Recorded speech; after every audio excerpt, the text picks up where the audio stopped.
Right, welcome back to the Malmo stream, going into round 4, I believe, right? Yeah, round 5. Round 5, I should say, Yeah. and we have an absolutely crazy matchup here for you. Probably doesn't get much bigger than these two names, right? We have Tord Reklev versus, potentially might be a repairing, but hopefully we have Tord Reklev versus Pedro Torres. But I've just been told there might be a repairing, so everyone can stop their salivating for now. But that would be what a clash of titans that might be. Yeah, fingers crossed. Fingers crossed that we can get this matchup, because what a doozy it is. What a doozy it is. But for now, let's have a look at our top 22 of Europe standings thus far, because these are still to be settled. Day 2 invites to the World Championships. You know, players are still rushing towards the end of the season. You know, we've got Malmo now. We've got the Turin special event, of course, and also our local event as well. Yeah, so you just saw the last round. There's Jesper coming in there at 27th. And then speaking of this potential matchup we might have, we've got Tord at the top there with a healthy margin as well. And then we've got Pedro there at 3rd. So we'd have the 3rd most CP in Europe versus potentially the 3rd place as well. Looking at this list of names, got the big name, got Stefan there, Sander. I'm sure it must be one of your idols, right? Sander, the Control Tech King, I think it's safe to say. Magnus Pedersen, Julius Brenfeldt, Christian Thiomi. A lot of big names up there. Yeah, I mean, these players are the best of the bunch for this year. These players have committed themselves ultimately to playing the game, to testing it, to being the best and getting the best records out of all our players. We've seen some of these also feature today. We have Piotr, we have Nico, Alabas as well. You know, these are the players that you really want to look out for in these events, because, you know, especially around that 22 mark, because the margins are so much smaller than, say, Tord Reklev running it away with 400 odd points. You've got just those, subtle margins, like 20, 18 points even between 22 and 23. Yeah, exactly. Like, it gets so, especially with locals being back as well. It's not just at these big competitions where, you know, you can keep an eye on everyone. People go to a League Cup or League Challenge on the sly almost and get some CP and start manoeuvring around this leaderboard. And if you know in the top 22, you get that auto day 2 invite to the World Championships with as well a paid trip as well. So Pokemon will pay for your flights and hotel for that as well, which is fantastic to hear. Yeah, travel stipends, a lot on the line for these players, especially like we said around that between 19 and 27 mark with those subtle margins. Every win counts, and especially players like Jesper Eriksson, you know, going 2-1-1 into the with a record into round 5, the pressure will certainly be on him. Yeah, you are 100% correct. And could you just imagine being in this scenario in the top 22, knowing that, you know, you can have that paid trip, that auto day 2 invite, you can scout the field for day 1, work out, you know, what's the hype deck for Worlds, and you can either opt to play it, opt to counter it, or, you know, off the back of what you see in day 1, you know, build something new potentially. Like, it's honestly, it's a massive thing. I think in America it's top 16, I believe, as well, to get that paid invite and that day 2. So being in that sort of upper echelon is incredible. Yeah, there's so much on the line, there's so much drama, you know, and especially with this Worlds now being in Japan as well. And let's have a look at the road to Japan now with this little graphic we have. Yeah, so as we can look there, the sort of smallest events you can have there are the local events, actually League Challenge and your League Cups. We've just came back recently, you know, League Challenge giving you a maximum of 15 CP and the League Cup giving you all the way up to 50. So that is fantastic to see there. Then we've got the regional championships. That's where we are now. Let's give, what is it, 200 for winning? Yeah, 200 points for winning the regional events, and of course the same goes for the special events as well. Yep, and then the region you get prize money as well, which is always nice to see. And then our last event there, just before the World Championships, are those internationals. 4 of them: OCIC, NAIC, EUIC, and the last one remaining for us this season, NAIC, coming up soon. But I've just been told, I'm sure you're going to be glad to hear, there was no repairing, so we are going to get that clash of titans. The number 1 in Europe, CP, Tord Reklev versus number 3, Pedro Torres. Oh my goodness gracious. My fingers were crossed, my toes were crossed, and what an absolute pleasure it'll be now to see these two titans battle it out, and especially with different archetypes. It wasn't like the Schultz's brothers. You know, Pedro's gone a completely different direction here. He's gone with his old trusty Lostazard. Yeah, and we both saw both these players do really well at EUIC, right? Tor getting second, but Pedro got top 4, I believe, right? Or was it top 8? It's top 4. Top 4, yeah. And they're both running back the same archetypes as well, but there are some changes that we will get into momentarily. Tord is playing the Gardevoir EX deck. Let's have a look at some of these achievements. They're going to be insane. You could argue no one has better the achievements graphics in the world. So we have LAIC champion Sao Paulo, number 1, won NAIC 2017, second place EUIC 2023, fourth World 2019, second NAIC Columbus. He actually won every IC manageable. So winning 2 on the bounce, I believe, in a row. So it doesn't get much scarier looking across the table and seeing Tord Redcliffe, right? I mean, yeah, toured around the world every IC, but let's have a look. Let's have a look at Pedro's achievements as well. Definitely not to be snuffed at. Of course, famous for that top 4 in the World Championships 2018, top 4 again. Yep. In our latest EUIC, winning the OCIC, of course, in Melbourne in 2017, and of course a bunch more top 4s as well in international championships in both EUIC and LAIC. Definitely not achievements to be snuffed at as well. No, 100%. Both competitors at the highest levels doing well at the biggest of stages, which is, of course, Worlds and International. Both repeat offenders at doing well at these events. They're not just, you know, one-trick ponies, as it were. They are consistently at the top tables at these big events. It honestly doesn't get much bigger than this. And like I said, both players playing these exact archetypes before EUIC. Pedro Torres playing that sort of Sablezard deck with some techs that we will get into. And then we've got Tord Redcliffe as well, which we saw got all the way to the final of EUIC with that Gardevoir EX deck, who also does have a couple changes that we will get into momentarily. And you know, players of this caliber, if they pick a deck more than once, there's definitely a reason why, right? I mean, you know, Tord picking Gardevoir again, and also Pedro with the Lost Zone, these guys have ultimate faith in their archetypes, and making those subtle changes as well. You know, you would imagine these guys have done rigorous testing against all the different matchups in the room and made what they believe is the most optimal 60. No, 100%. And it's worth noting, when we had the Gardevoir mirror on stream, we looked at the graphic. One of Gardevoir's worst matchups is Sablezard, funnily enough. And that is what Pedro is playing. So it could be said, you know, at this moment in time, Pedro could be favoured, but is anyone favoured against Tord Redcliffe? I'm not 100% sure. Is anyone favoured against Pedro? I'm not 100% sure either. It looks like the prize cards have been laid out. Let's have a gander. So looking at Pedro, has prizes 1 copy of Pidgeot V.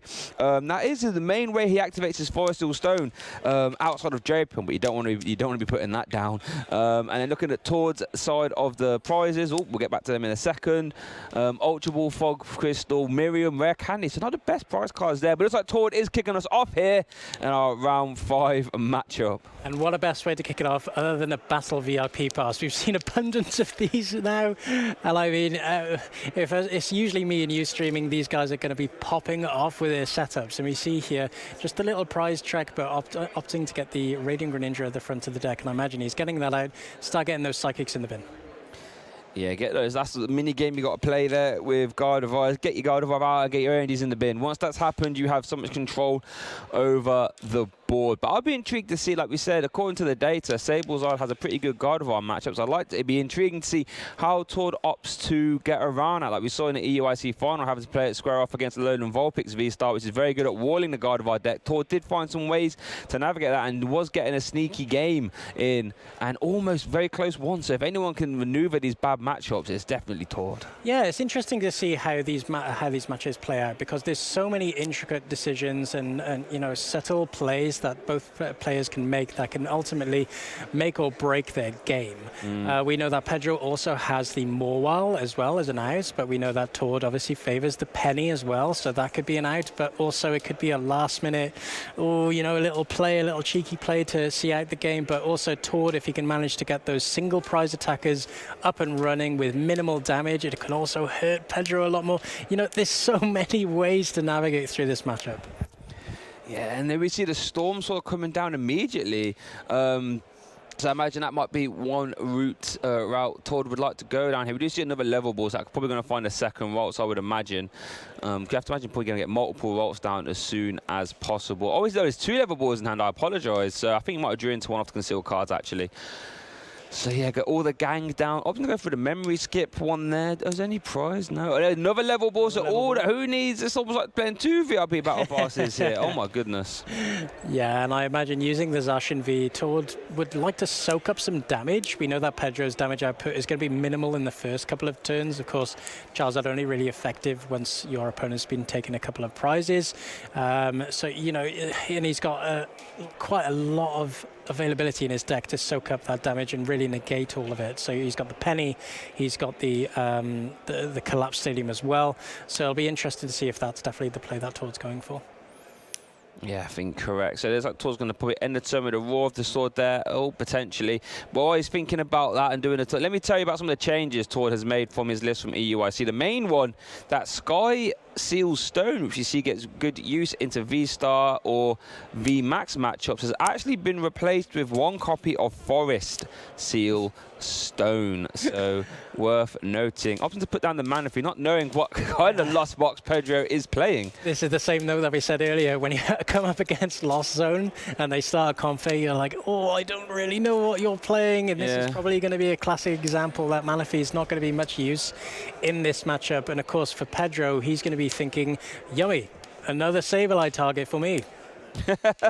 Yeah, exactly that. Here we do see the heavy ball coming down, so I guess Pedro couldn't release one of those comfort. I think that was a comfort enterprise cards, right? And get it back into action. There was, yeah, or the Pidgeot actually. Pidgeot's interesting, right? Because Pidgeot not only allows you to, well, never deck out, but also lets you activate Forest Seal Stone and then shuffle it away, so it's no longer a boss's orders target as well. I absolutely love the Pidgeot in this deck, especially in the mirror. It's absolutely fantastic. If you bench it, it essentially means that your opponent cannot take an escape rope, Cramorant knockout.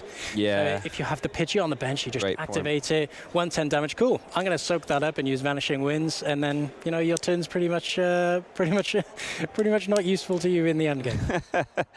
Yeah, you are 100% correct. Here we do see the Chorus's Experiment. Tell you what, that yeah, I have to imagine that Drapion, even though it is dark typing and can one-shot a Guardi EX, not when you ain't got Mirage Gates or anything, so I'd imagine that Drapion's getting sent straight to the Lost Zone. Along with, what was that? Don't think it matters too much, pressure, mate, don't worry. And her Nest Ball, where you put that Lost Zone. Yeah, you certainly don't want that Drapion down. Obviously, the best decision for Pedro is to be Lost Zoning it. I think he's going to be utilizing the fact that, you know, a lot of his deck is single prizes. So it's going to take Tord essentially longer to take the game, right? You know, with Tord playing 2 prizes as well. It's interesting to see how both players prize map this as well. Yeah, it's not going to be as straightforward as just, you know, smack bang wallop, as it were. There's going to be a lot of intricacies played. You know, you got Penny being on the side there from Tord, you know, Pedro having Echoing Horn. There's so many wrinkles. We do actually see one change from Pedro's EUIC list is 1 copy of Defiance Band, letting you do an extra 30 if you are behind on prizes. So Radiant Charizard can swing all up to 280 damage on anything in its path. There is no stipulation on Defiance Band. So yeah, so many different wrinkles and avenues and ways for each player to navigate this, and it's going to be a chess match, isn't it? Yeah, pretty much, as you said there, chess match, certainly. I think Pedro would love to take an early prize here, especially on a Ralts, leaving Tord with only 2 Ralts or 2 Gardevoir available to him in the later stages, unless Tord can obviously recover. But here we see the first flower selecting. Ooh, Echoing Horn and Boss, both very good cards here. Both very, very good cards. Yeah, they are. But I just can't imagine that Tord, if Pedro is going to be taking a knockout on the mana fee, that Tord won't keep Miriam to negate the or full bench of Echoing Horn. Yeah, so he chooses the Echoing Horn. Yeah, it's got to be, I think, like you said, Echoing Horn. Not only can you Miriam away all the targets, you can fill your bench as well. Yeah. Very strong card in some sense. Oh, wow. Oh. Not the way he's thinking about it as well. Still consulting the hand. I don't know if he was just having us on there or... Pedro's playing mind games with all of us. Oh my goodness. But there it is, the Battle Pass. Everyone's welcome to this VIP party. Let's go. Can't get over that. I looked at his hand as well. Like, oh goodness.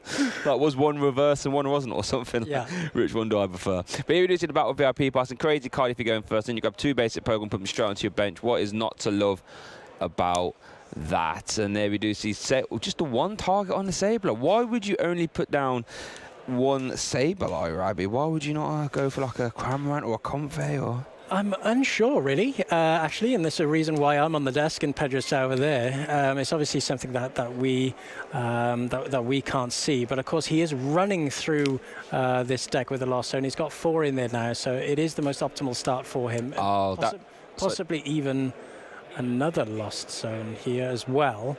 I was going to say the reason why he didn't grab a Comfey is because one's prized and one was in hand, so that's why he couldn't grab another Comfey. So Forest Field or Beach Court, 2 important. You have to imagine Beach Court hits the Lost Zone here. We know Pidgeot's in hand already.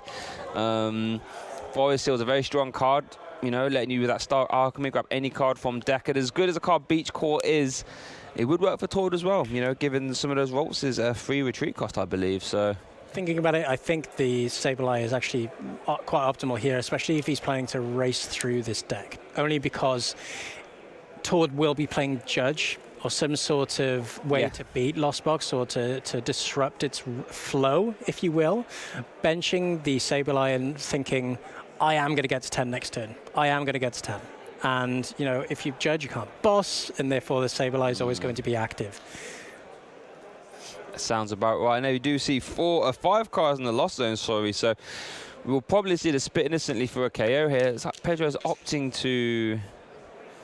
Oh, count how many cards are in hand. So debating, is he debating whether to go for the Star Alchemy or maybe even bench Pidgeot now? Looks like it was towards the front of the hand. Definitely deciding something. And we just see a Spit Innocently there. Turn 1 KO. Pedro Torres on the board, and it's over to Tord. So could this be another game where we see Cresselia used a lot? I have to imagine this is probably a scenario, right, against Lost Box where you want to use it. Yeah, I think Tord would like to. He does have 2 Kirlia in the hand ready to evolve those Rolts. So, you know, he does have quite an optimal start unless he to the turn, unless he could draw into a draw supporter, probably goes the other way. But see here, deliberating playing the Fog Crystal first. Because he will have to get another Rolts down on the field at some point to try and keep up with, you know, Pedro's pressure adding to his engine. So we see here grabbing the Psychic Energy. We can imagine that being straight in the discard with a Refinement. Yeah, 100%, because that is the mini game. They said you'd have to get energies in the discard pile as well. And if you like, we saw in the round 2, I believe, if you do go for the Cresselias, you do have to get a lot of energies in the discard pile, and they'll have to get reattached for you to move the damage off with Moonlight Reverse. So we do have to keep that in mind. Energy does go to hand, though. And let's see what happens. We see the concealed cards first of all, drawing 2. We do see double Curler already. We see we do see the Judge. There's only 1 copy though. We do see Power Pad in Tord's list, so I have to use the Judge sparingly. Double Curler. Nice. Do you see a staging replacement as well? Like I'm making it as awkward as possible. And we do see the Judge. Okay. Yeah, big turn here, especially if he can take that knockout on that Cramorant there. And going back to it, it shouldn't be Refinement for that first energy. If you can guarantee using concealed cards first, you definitely go with that, and then Refinement can be used for any card. So if you can prioritize using concealed cards, that's definitely the way to go. And that's why Tord is where he is. He's using his deck most optimally. And here we see a big Judge here, 4 cards now. Let's see what we get. I think I could see a Defiance Band. A Lost Vacuum, I think I could see with the Nest Ball as well. Here we see the first Refinement. Get rid of a VIP Battle Pass. Does draw 1 back, and I think due into a rainbow of something card. Also research, okay. Research, yeah. Draws 2 more. Does find that Forest Seal Stone. Oh, he really doesn't want a Forest Seal Stone for an energy, but I think he's going to have to. Yeah, I think you're right. This is what we see from Tord. Writing on the wall, he knows it as well. Oh yeah, because you can't roll with a Soul Cat into your turn, right? So you did need to draw into one. Today you could see, you know, could it be argued, getting a little bit greedy with that Greninja? Could have just attached that energy instead, opting to draw 2.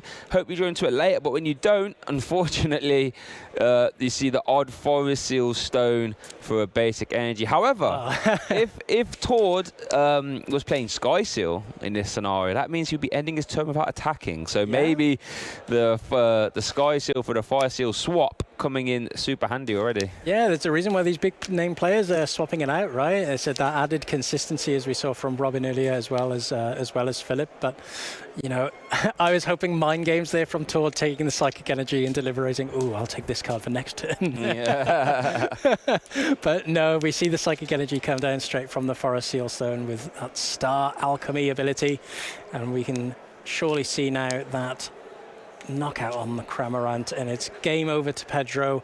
Look, I judged you. Have you got it? Can you get out of this?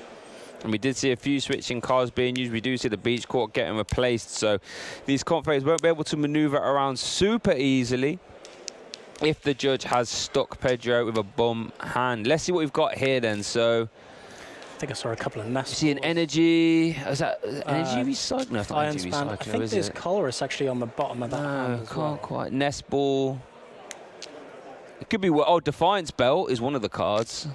Yeah. But that's definitely not helpful. It tied on prizes. I don't know if it's a Colress. Oh, it is. Oh, Colress, Defiance Belt, so Nest Ball, and yeah. So he does have a chance to get back into the game. I can imagine this Nest Ball going for a Cramorant. I think applying pressure onto this Zacian is going to be most optimal here. He doesn't want Tords to be running away with the game, taking multiple prizes here with the Zacian before Pedro can get back into this. Yeah, I think you're 100% correct. And I think that hand off the judge, if you're Pedro, you think, yeah, okay, we can at least play the game with this judge, right? There's still stuff we can do. Looks like Ob's go for the Cramorant. You can retreat, try and get the Cramorant inactive, doing 110. I mean, Pedro isn't to know that Tor has got the penny in hand, so would be removing that damage potentially. Yep. Another change from Tor's deck is actually playing 2 copies of the Shining Arcana Brainwave Gardevoir, whereas in EOSC he's only playing 2. The funny thing is about using the Brainwave Gardevoir in this matchup is once you've done Psychic Embraces to it, it's actually in the range of all the Lost Box attackers. So it's actually not that great of an attacker if you have to Psychic Embrace. Now, you could get lucky and use Shining Arcana to get the energy on it, in which case that'd be nice, but not the most reliable way. Yeah, and that's why we were talking about how important that Cresselia is. If you can manage to accelerate energy while also taking the damage off these big single prize attackers that are really hard for Pedro to knock out and take prizes against, that's going to be ultimately what Tor's goal here. Making a bit of a nightmare for Pedro to boss around and to get around all of those big HPs. And let's see what Pedro does here. So he's debating what to take. Looks like Clara and Fire. Clara and Psychic, I should say. And that puts Pedro up to that 7 count, which is normally a great number for Lost Box deck. Unless playing Sables are, because you don't play the Mirage Gate. So 7 is still not quite 10. That is the magic number we're trying to get to here for Pedro. That's what we're going to see a Flower selecting. That's going to get to 8. Oh, and you've got to be careful. These energies are very important. Yeah. I can imagine he'd probably be going for the Fire here, maybe. We know that he plays 4 Psychic Energy. Yeah, but he doesn't want to get rid of all this Psychic just because they are so important for the Sableye. And of course, if Tord can manage to, get those judges back in, with the PAL pad and keep disrupting Pedro, we know that Pedro has to make sure that his outs are available to him.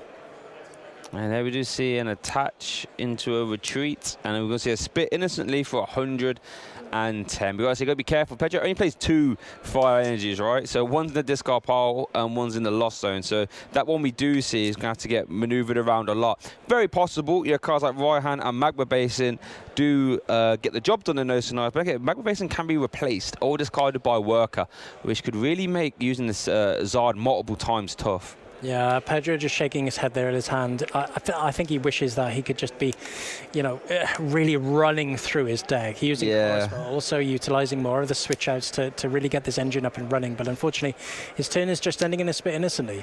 I say unfortunately, it's still a 2-shot on the Zacian, but we know that Tord, with those refinements and the Greninja, his hand is just going to be increasing for the outs of Penny and the Collapse Stadium, as we said earlier, to negate that damage from the Cramorant. You're 100% correct. And do you think, if you're told you just play this Penny? I think it would certainly be an annoyance to Pedro. And of course, with now 2 Cramorant in the bin, it's going to be difficult for him to apply damage for the next turn. And the more that Tord has available to him to evolve these Curliers into the Shining Arcana Gardevoir, the Sableye is becoming less and less effective as each turn goes. And you might even see the Cresselia into Sableye, maybe. Yeah. That's another option, because Cresselia, you can put the damage anywhere. It doesn't have to be on the active. Yep. So you can move it all off and then damage the Sableye. Not a bad option. But then if you do that, Cramorant just survives. But I think Cresselia has 120, right? So actually, yeah, it survives a Cramorant hit. So maybe Cresselia is the play here. You have to imagine with Tord's hand being that big, whatever option he wants, he can probably do. And there's at least one Ultra Ball there. Yeah, we see the other Shining Arcana Gardevoir as well. We can see that he does have Ultra Ball, so that option is available to him. If he can manage to manually retreat with the Zacian, and like we saw earlier, penny that Zacian again, 2 energy in the bin as well. It's more than 2 energy in the bin. That Cresselia play is definitely available to him. And as we said earlier, if he can accelerate energy on the Gardevoirs while also keeping up with the damage, he could end up running away with this game. But opts for the worker. Go for the worker. Okay, just drawing extra cards. I don't mind it. I guess you have to imagine that the Magma Basin is very important. I'm sure Tord knows that Magma Basin is very important for Sablezard to operate, but probably knows I can power pad in that worker at some point to get rid of a stadium if needed, and does actually have his own collapse stadium as well. We haven't seen to bounce Magma Basin as well. Let's see what Tord does here. I wonder what he drew off those 3. It's like isn't playing at a super fast pace. It probably wasn't the ideal 3 cards. Oh, it's okay, fair enough. I stand corrected. There is the Cresselia.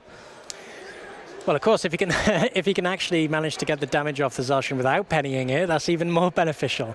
Of course, the Cramorant won't be able to 2-shot this if the 20 damage is off. He'll just be shy. So we see here the manual retreat and then the Psychic Embrace, I'd imagine.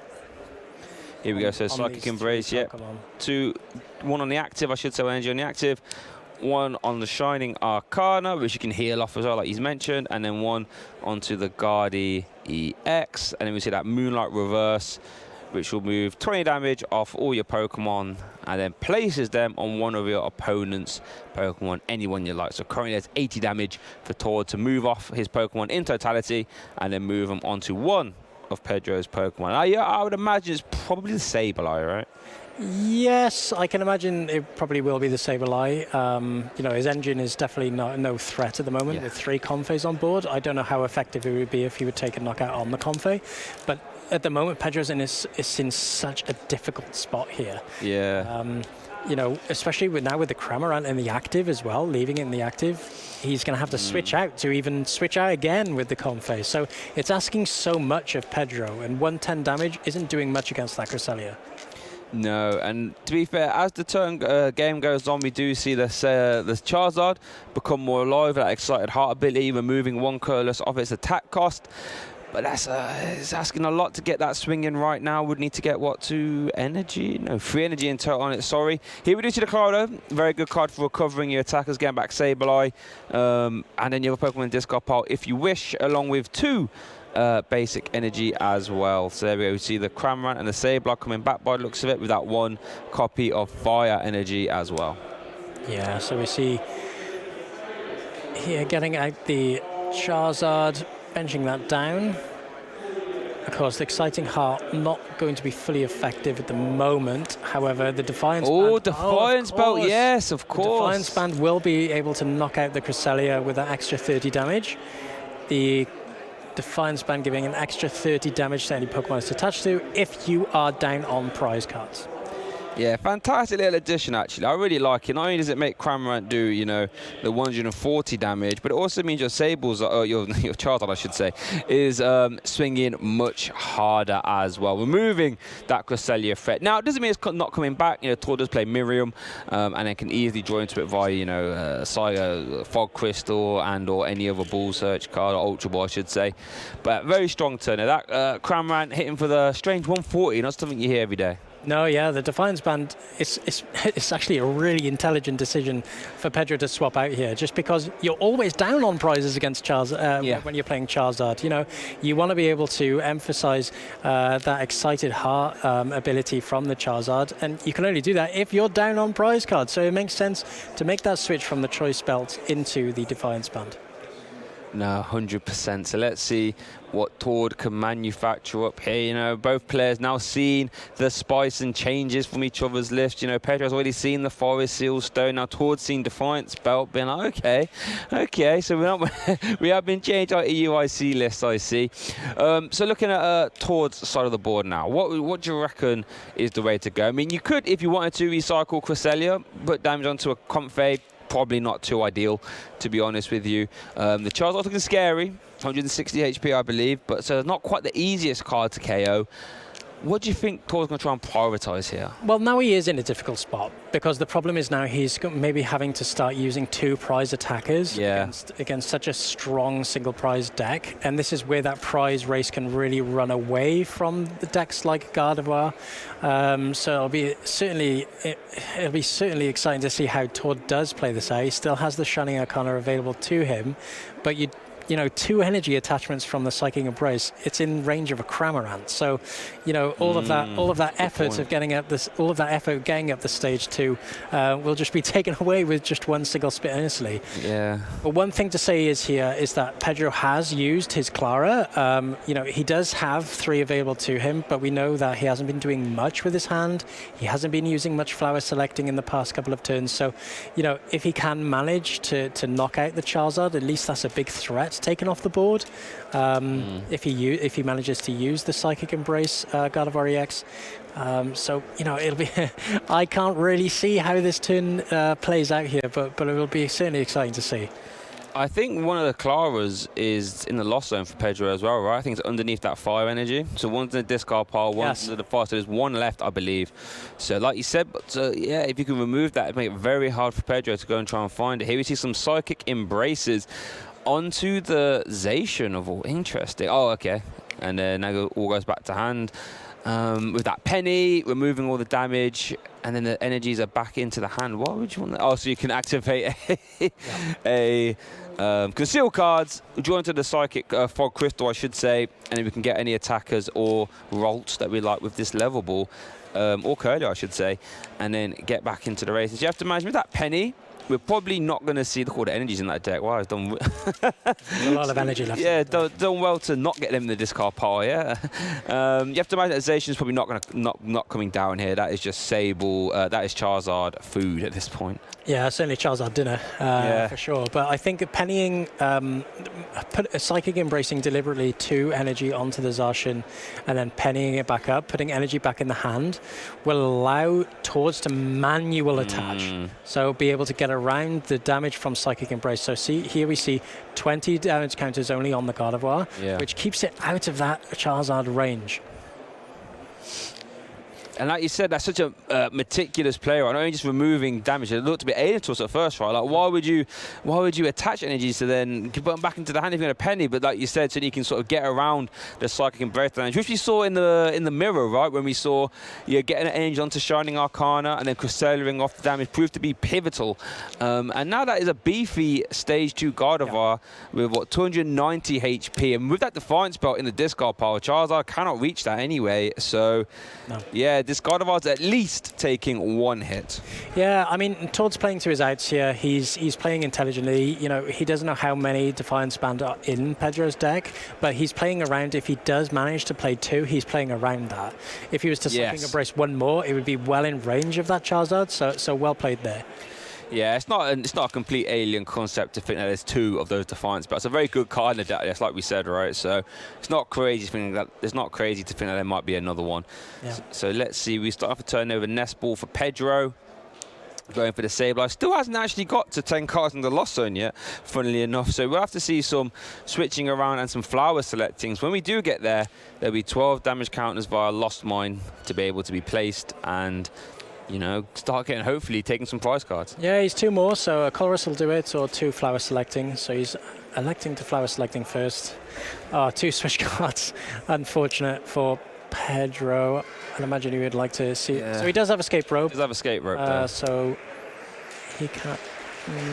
Can opt to use that. And this is where he's going to be trying to use Sableye to really feather up those knockouts for next turn with the Charizard. So if he can manage to put 2 here, 4 there on all of the Pokemon that Toad has on his board, it's basically checkmating his board for the Charizard to be able to really let it rip and take all those knockouts. Yeah, you're 100% correct. And let's see what Toad opts to go for here.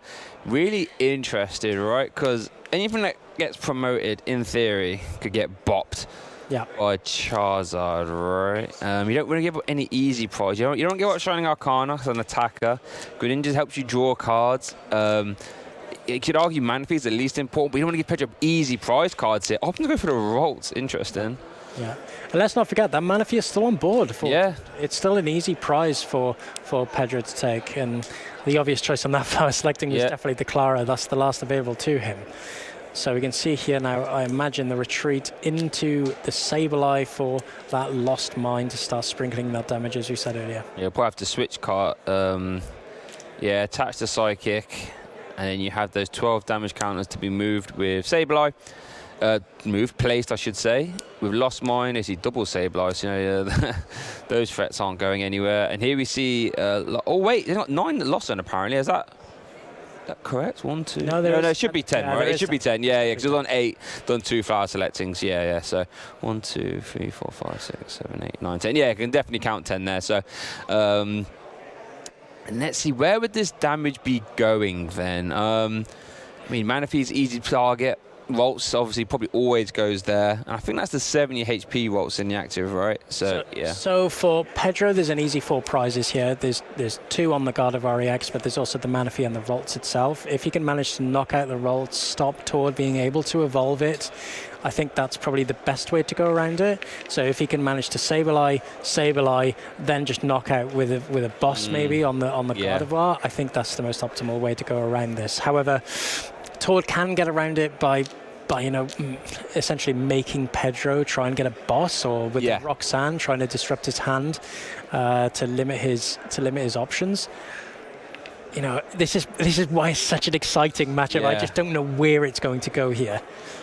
Yeah, it's a very tough one. Both players are not out of this by any means, and both players can still carry on and then 1 there. That makes sense. That can be in range of a Lost Mine as well. Pedro going down to 3 prize cards, and like you said, perfectly still capable of winning this game. Like you said, just take out 1/1 prize Pokemon and then just swing with Charizard into that Guardi EX.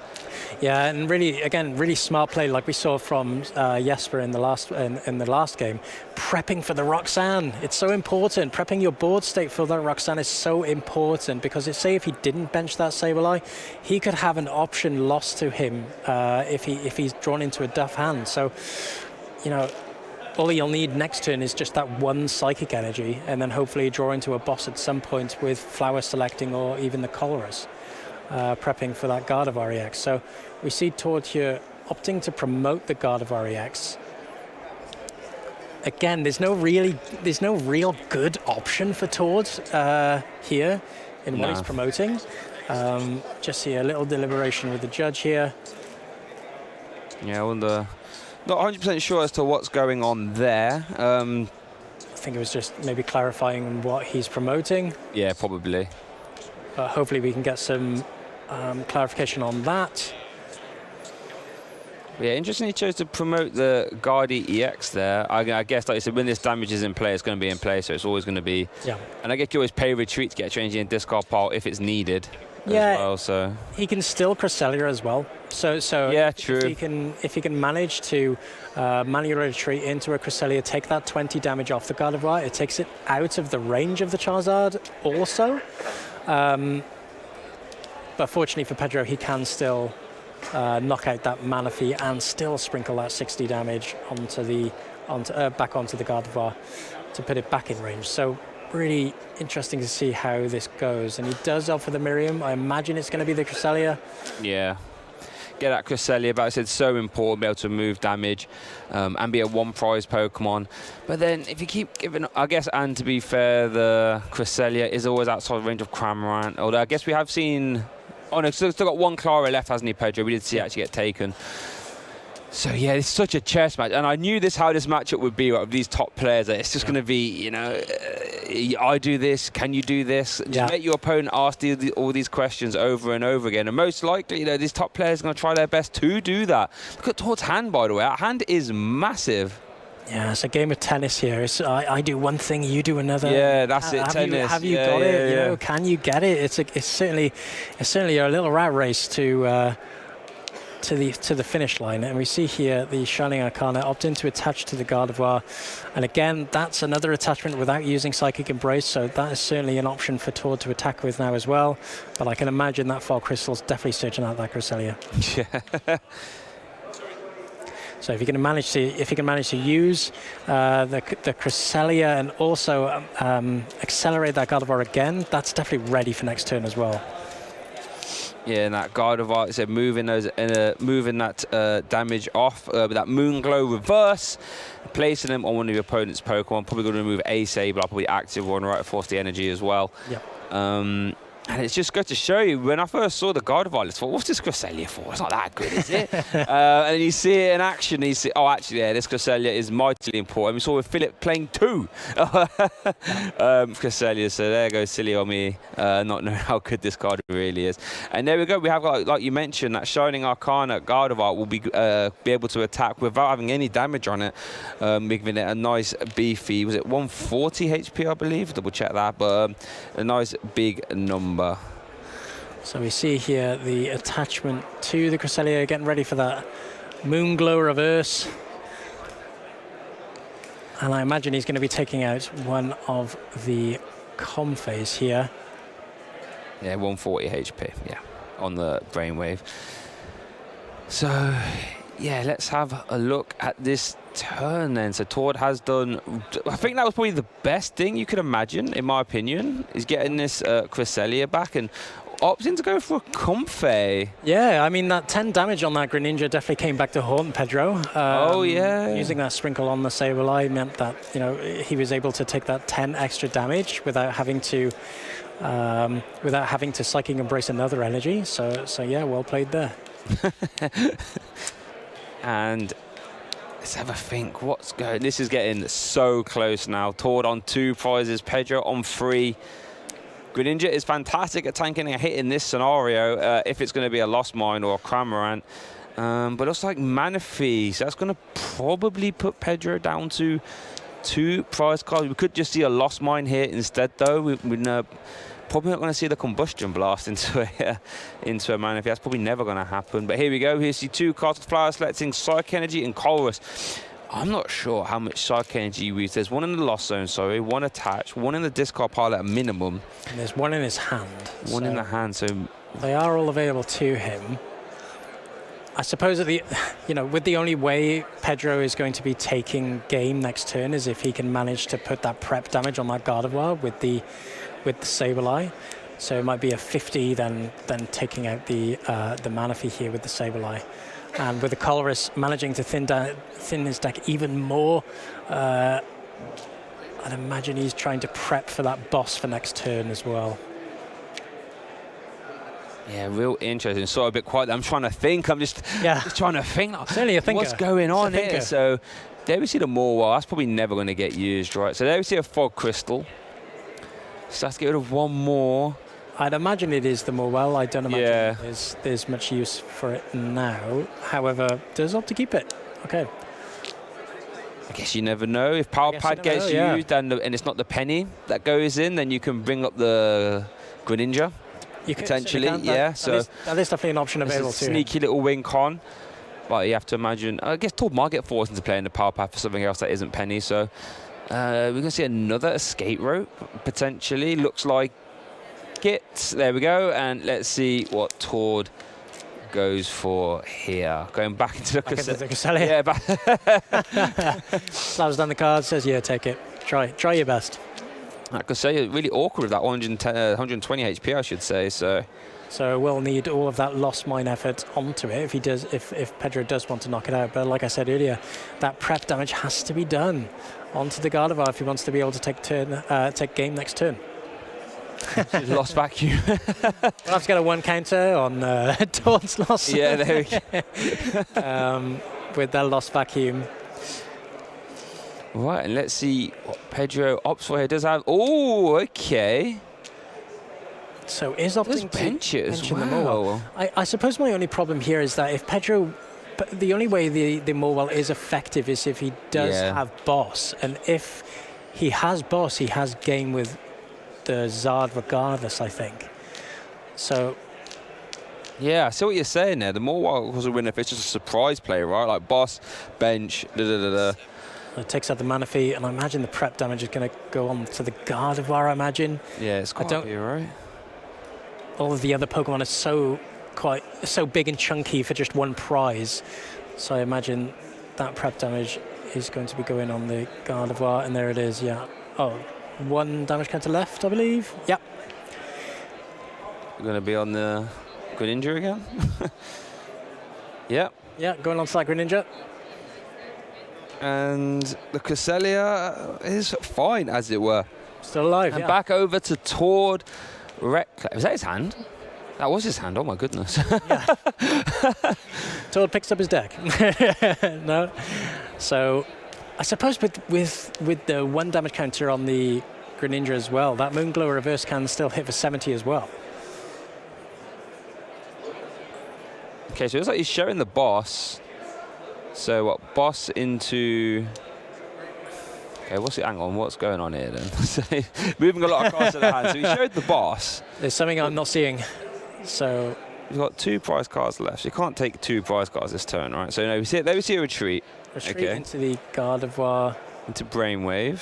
Sharding Arcana, which can hit. So that's 60 plus 30, I believe. 30 plus 60 plus 30, I should say. I suppose if he does manage to boss the Radiant Charizard. Oh, then you can't Clara and boss in the same turn, right? Okay, yeah, you're correct. Yeah. So then he goes down to that's what he was. Yeah, that's what he was trying to say. I didn't see the boss in the hand, but certainly a strong play. Such a strong play here. And Penny as well, right? Pedro definitely on the back foot now in this game. Yeah, I think that's what we're saying. So you can't get the Charizard back and boss in the same turn. So then you can take this KO. Pedro's stuck with Lost Mining, which won't take 2 prize cards. It's not possible. Yeah, it turns out prepping for the Roxanne had actually hurt Pedro here. Prepping for the Judge, sorry, I should say. It was quite early on when that Charizard came down. Here I can imagine just a little bit more thinning of the deck. Just prepping for his own Roxanne. Yeah, potentially, yeah. Just get energies in the discard pile as well, maybe. Or Rare Candy, won't be using that often. Probably don't want to put down the rolls, right? Probably just keep that in hand. Don't want to be... Yeah, I think the putting the rolls down would certainly be dangerous, especially against Echoing Horn players. But fortunate for Tord, Pedro has lost on that Echoing Horn a long time ago. But I don't imagine it needs to come down though. No, surely not. Yeah, your win is on board here. Yeah. Don't want to be giving out any easy prize. Don't want to leave anything open. Like surely, I guess if the rolls comes down, it could even be a Morwell target as well, right? Because it can't do any damage. So yeah, not going to see any attack, any benching of the rolls, I should say. So it's going to see a Brainwave. Especially Ultra Bowling away the Rare Candy as well. But yeah, fantastic point. Writing on the wall here for Pedro, maybe.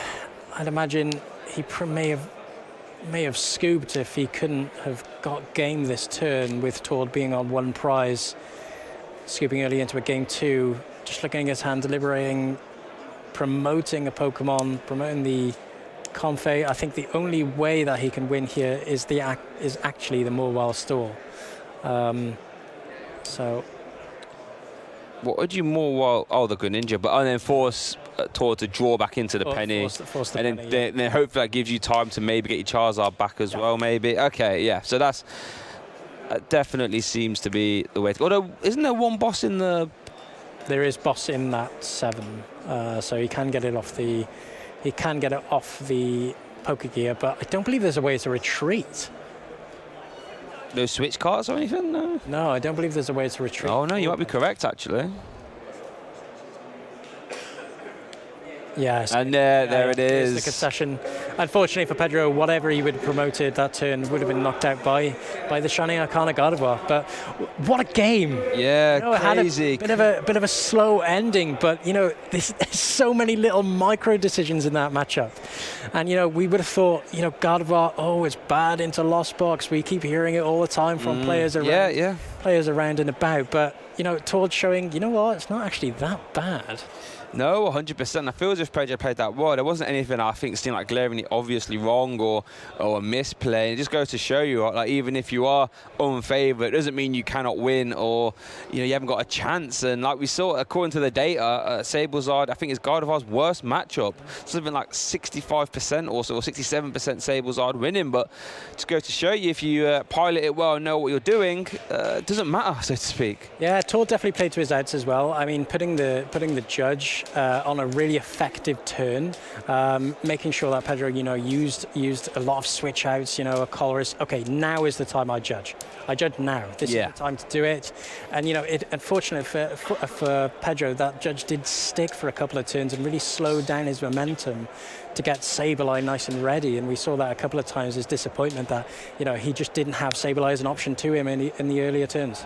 No, I think you're 100% correct. And that's probably the one downside of that game is that it did take Pedro a while to get to that 10 cards and the loss. I remember thinking, wait, he still isn't there yet, having to go for that crown ramp with the Defiance band turn. If that was a Sableye, maybe he could have been able to close the game out a bit easier.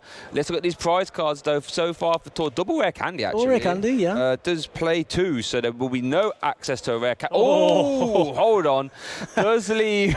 Flips that with enthusiasm. Yeah, does lead the Luminion. Now, it's not completely the end of the world. Penny does exist. However, if your Penny is now going to be on Luminion instead of it being, Cresselia or Zacian even, well, that hand as well, as it goes, it's just that VIP Battle Pass, and that's the only playable, I think. I guess you can grab a Greninja maybe, but the hand for Tord isn't looking the greatest. Looking over at Pedro's side of the board, though, prizes look fine, nothing too crazy there. One boss, you could argue, is quite impactful. Does have 2 comp phase out, and yeah. I think Todd will be really hoping for an effective Mysterious Tail from the VIP pass, opting to get hopefully more ball search cards and including VIP pass as well. But yeah, starting this Luminion isn't great. It's a very, very easy 2 prizer for Pedro to take, so it puts pressure on Todd to try and find his outs like Penny and Collapse Stadium to try and get rid. Yeah, you have to find them fast, right? So, in that scenario. So here we do see Greninja coming to the fight. Like you said, Mew as well. So, quite important, though, because if both of them fail, which, probably won't. However, if they don't find Rolls, it could be a spot of bother, actually. But, chances are 2 cards off Conceal card, 6 of Mysterious Tails, an 8-card effective dig to find something good, Nest Ball, Level Ball, VIP, any of that jazz. Not Nest Ball, sorry, Tor doesn't play Nest Ball. It does play Level Ball and VIP Battle Pass, though. So. Yeah, there's a reason, we had the pleasure of speaking to him a couple of days ago. There's a reason why he plays all of this ball search cards is to, keep up that consistency so he can make sure that engine comes alive. And here we see, like you said before, seeing 8 cards from the concealed cards and the Mysterious Tail will give him the best outs. Oh, opts to go for the Zacian instead. Wow. Interesting. Okay, I see. Just going to try and put tempo in with Storm Slash. Yeah, I suppose so. I think seeing Pedro bench the Zard with the Psychic Energy, maybe towards seeing that Pedro may have had a slow start here. With a Fire Energy in the discard as well. Yes. Yeah. So, wow, now, who would have thought that would be? Because I guess you can attack Storm Sword. You're definitely going to attack next turn, right? Yeah. In theory. Maybe these 2 cards are going to be good. Fog Crystal. That gets you there, because that means you've got Curlier next turn, and you've got a Gardevoir in hand as well. So you will get to the Gardevoir. So big Greninja draws there, that's for sure. Yeah, manages to find the Fog Crystal to try and find a Ralts now, or perhaps even that Mysterious Tail, but with that manual attachment, I would have thought not. Yeah, and opts to go for the Ralts there as well. It's interesting to see that he gets the memory skip out first. The faster he can evolve that, the better. Yeah, that's a good point, actually. It's such an easy Sableye target. So yeah, these are, again, these little micro decisions that we don't really, that we really think of that can really up your game. That's a good point. Yeah, get that evolved quick. That's the safest place for it to be. Yeah. As an evolved Pokemon. There we do see the roar of the sword, with some shuffling up there as well. And over to Pedro. He said the hand does have a Colress though, so you can't play Colress turn 1. So, but let's see what Pedro can manufacture here. Let you look at the top 5. Keep 3, lost zoning 2. Let's see. VLP Battle Pass, that's probably going to go away. Yep. And the Nest Ball as well. Yeah, I imagine the Nest Ball was the first thing that... Oh, wow, all the Nest Balls go. Yeah, opts to go for the boss's orders as well. So we see here the Cramorant come down. Spin innocently is active, and with the Magma Basin, that Charizard's slowly getting powered up as well. It is, yeah. And we see the Spin innocently on the Lumineon, keeping up the pressure on Tords to try and find an out to get rid of that Lumineon and the damage on it. And with such a small hand, I don't think he may be able to keep up with that pressure, but no, I agree. Let's see how he can do here. He does have the Courier in hand. Yep.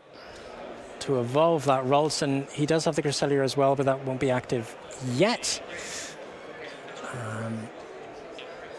It's like see here, a concealed what's going on there, but here you do see a concealed card. Battle VIP Pass and a Guardi EX, I believe that was. Was it a Guardi EX? Was it a research, actually? Professor's research. Oh, okay. So we do see the Courier, so that's always going to come down, which is nice. I'm fairly certain, well, I think if we were told, you're probably safe in thinking that Pedro won't get to 10 next turn. It's be very hard to do. Oh, I thought it was a mobile for a sec then, but no, it is Cresselia. We've swapped decks. Yeah. I was like, wow, I wasn't expecting to see that. We see the Temple of Sinnoh, just getting rid of that Magma Basin, which is huge. That's Pedro's 1 copy of Magma Basin. So you could argue that now that Fire Energy is attached, it's done its job. But, you know, if anything crazy was to happen, getting his Fire Energy back could prove difficult. Yeah, we see this. I guess, would you see the Cresselia into like a Comfey here? Maybe? I think, you know, just to keep cards out of the loss zone? I think Tord would hope to soak up some damage from this Cramorant. So retreating into the Cresselia is fine. You know, it isn't being knocked out, which is okay. So. Oh no! What have they? Have they noticed something? What's?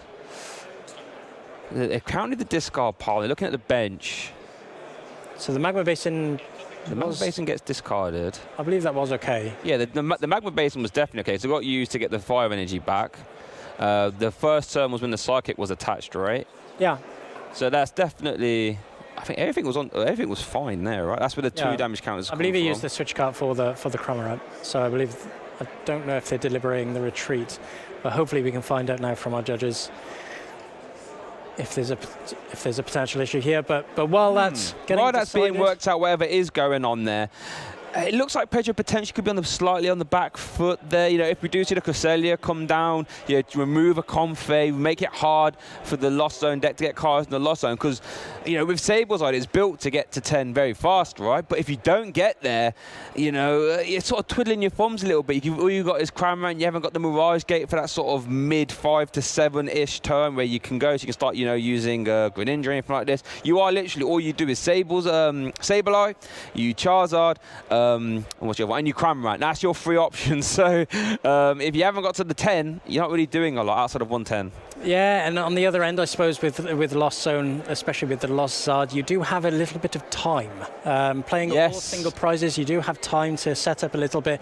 But for Tord, his priority is not letting him get set up, but not only doing that, but taking very quick knockouts at the same time with the Cresselia. And we saw how effective that was on a 2-way swing. You know, it manages to get the energy acceleration on the baby Gardevoir as well as the Gardevoir EX. So, you know, it's a 2-way swing, and also it's a story of how they both set up.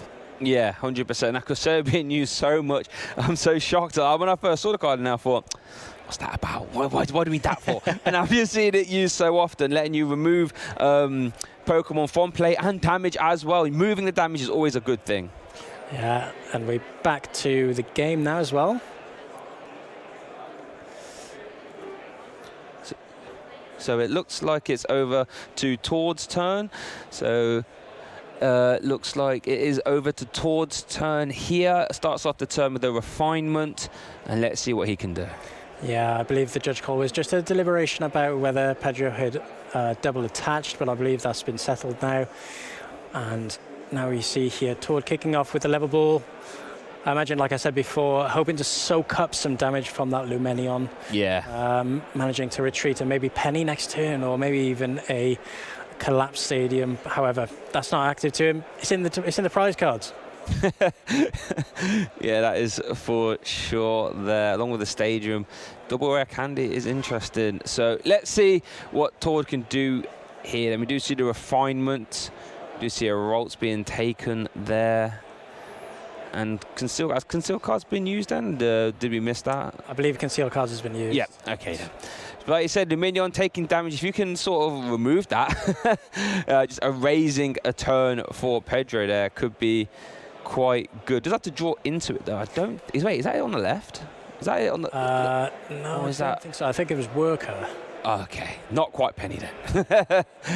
I wish, I'm betting he wishes he could use the Lumenion for the penny. Yeah, that would be super ideal, right? Yeah. But yeah, like you said earlier, it does have to draw into it, unfortunately. And it opts for the Roar of the Sword. Just see a Roar of the Sword. Take the game over to Pedro.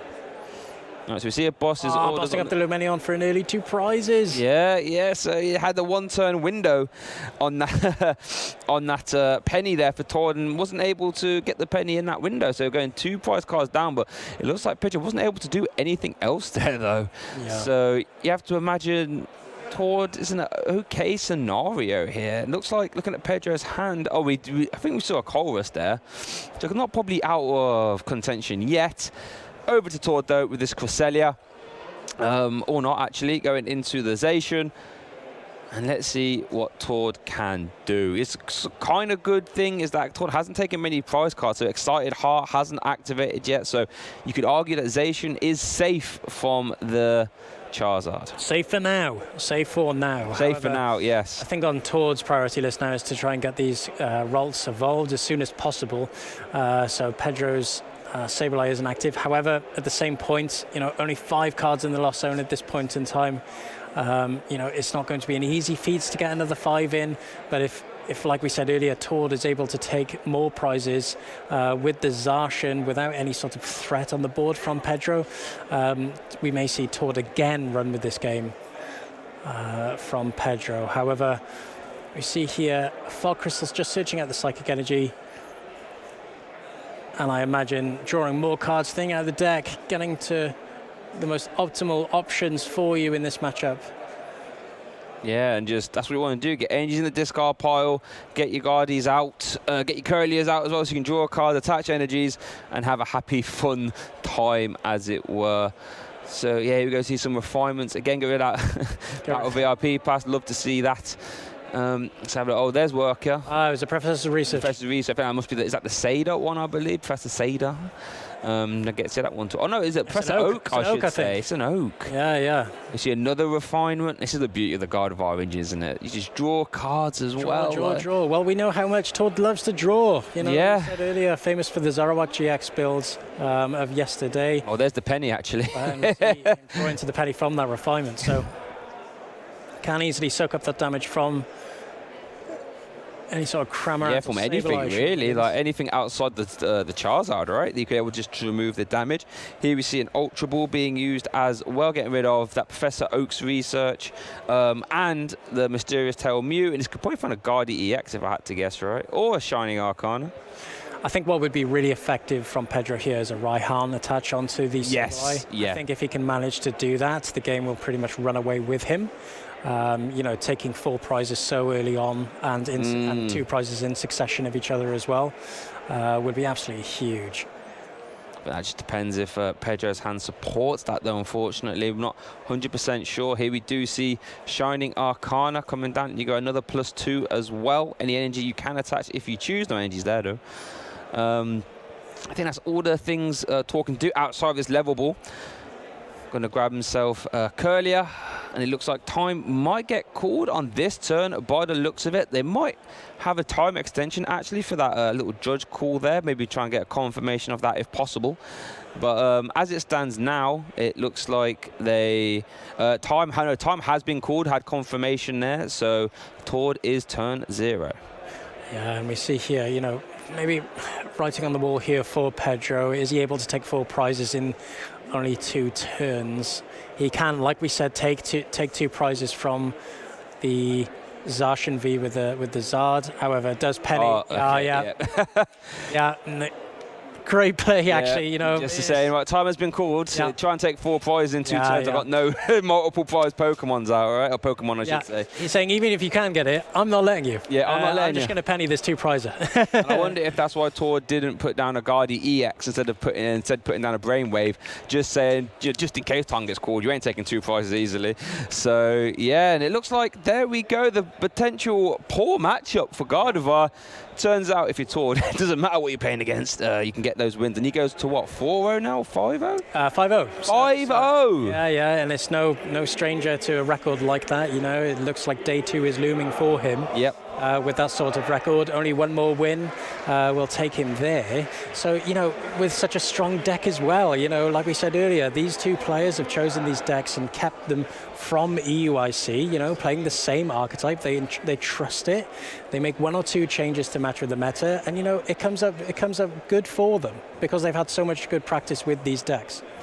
Yeah, and it just goes to show you, I mean, you know, commiserations to Pedro is still at that 4-1 record, plenty of time to make that up. 4-1 is not a bad record by any means. And yeah, like you said, I think in game 1 had that slowish start, didn't get to Sableye till like, what, turn 4 or 5, I think off the top of my head. Just a little bit too slow, and while that Cramorant with the Defiance Belt was cool and all, probably not what you want to be doing in like a turn 4 or 5. So no, you probably want to be doing either your Charizards or your Sableyes at that moment in time. So a little bit slow out the races, and that's all a player like Tord needs, is just that little opening, and you can get a win.